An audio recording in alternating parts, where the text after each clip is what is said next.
नमो भगवती वासुदेवाय। आज हम श्री गर्ग संहिता के अश्वमेध खंड का 18वां अध्याय सुनेंगे। इसमें हम सुनेंगे राक्षस भीषण द्वारा यज्ञ अश्व का अपहरण तथा विमान द्वारा यादव वीरों की उपलंका पर चढ़ाई। तो आइए शुरू करते हैं।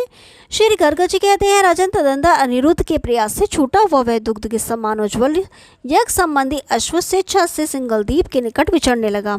वह प्यास से पीड़ित था।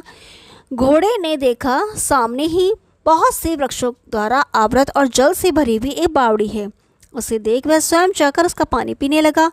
बावड़ी में अश्व को देखकर भीषण नाम वाले एक राक्षस ने उसके भाले में लगे हुए पत्र को पढ़ा और बड़ी प्रसन्नता से उस घोड़े को पकड़ लिया। उसी समय सब यादव जिनकी दृष्टि घोड़े पर ही लगी हुई थी वहां आ पहुंचे। आकर उन्होंने देखा यज्ञ के अश्व को एक राक्षस ने पकड़ रखा है। तब वे युद्धशाली यादव उस राक्षस से बोले। यादवों ने कहा, अरे तू कौन है?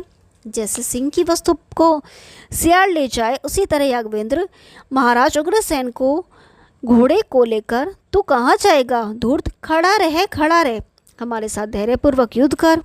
हम घोड़े को तेरे हाथ से छुड़ा लेंगे तथा रणभूमि में तेरा वध कर डालेंगे। भाइयों सहित शकुनी, नरकासुर, बाणासुर और कलंक ये समस्त राक्षस राज हमारे हाथ से मारे जा चुके हैं। तू तो उनके सामने तिलकी के समान तुल्य है, अतः हम युद्ध में तुझे कुछ भी नहीं गिनेंगे।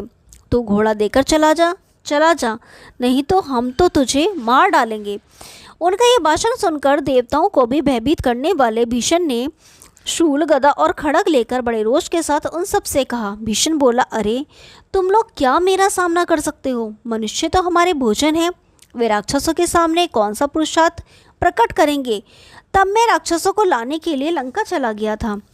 उन्हें लेकर जब मैं अपनी पुरी में लौटा तो नारद जी के मुख से सुना कि वह यज्ञ पूरा हो गया। अब तुम लोगों ने पुनः अश्वमेध यज्ञ करने का प्रयास व्यर्थ ही किया है। तुम लोगों में कौन ऐसे वीर हैं जो मेरे पकड़े हुए घोड़े को छुड़ा सके? अतः घोड़े की आशा छोड़कर तुम लोग चले जाओ, नहीं तो मेरे 4 लाख अनुयायी राक्षस तुम सबको खा जाएंगे।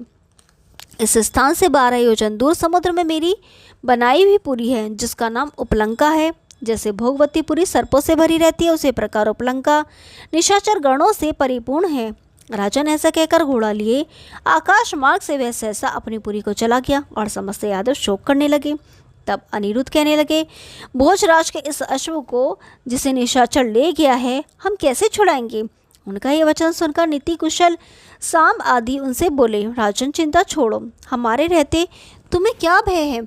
तुम्हारी सेना में पंखदार घोड़े हैं, विमान हैं और बाण हैं। दोनों लोकों पर विजय पाने वाले शौर्य संपन्न महान वीर विद्यमान है।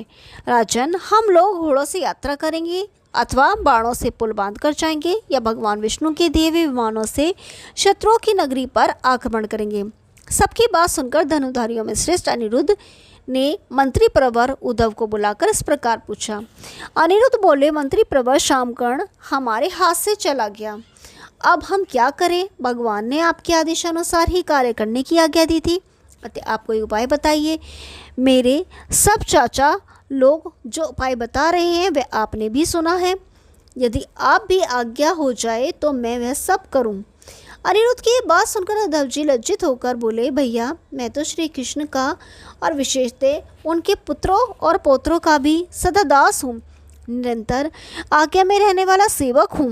मैं क्या बताऊंगा? जो तुम्हारी और इन सबकी इच्छा हो वह करो, निश्चय ही वह सफल होगी। तब अनिरुद्ध ने कहा, यादवों में भगवान विष्णु के दिए हुए विमान द्वारा 10 अक्षौहिणी सेना के साथ दैत्य नगरी उपलंका में जाऊंगा। सारन, कृतवर्मा तथा सत्यक पुत्र युधान ये लोग अक्रूर के साथ यहीं रहकर शेष सेना की रक्षा करें।